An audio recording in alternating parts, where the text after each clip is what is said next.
Obviously, it's a totally different situation for my brother Reed, who was his identical twins. But for me, I had a really, really unique experience where, he died when I was at a very young age. So I went through over a decade where I was still technically younger than him. It was like, oh, my older brother. And I still looked up to him. I was still kind of following in his footsteps. I felt like, oh, I can, I'll do the same things David did. I want to, preserve his legacy. And then as I got closer to reaching 17, I got so freaked out. He died of a cardiac arrest. And I've had some heart issues since that happened. We obviously, spidey sense turned on. And because of that, and because of the fact that he was permanently solidified in time, I was terrified that I was going to die a week after my 17th birthday. I thought that was it. I couldn't see life beyond that because for my entire childhood, I had looked at him as the benchmark. And I've talked to some other friends who I have a really good friend whose brother also died, was many years older than him and had a very similar experience.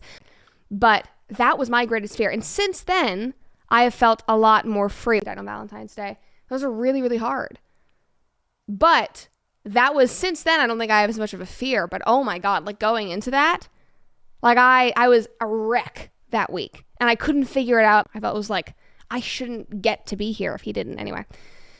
But yeah, since then, I don't really have as much of a fear of dying.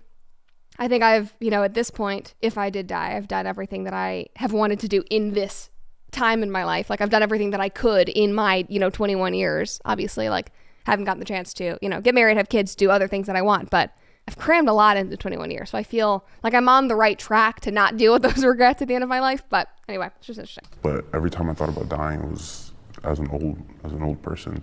But 2 years ago when I started working as a lifeguard, this lady and her friend came to the pool and, I have the music going and everything. She just starts having a seizure. And luckily, I did everything right and EMS showed up and she was safe. But then 2 weeks later, she unfortunately had another seizure while driving and she died. And that's when I realized life is it can happen to anyone at any point.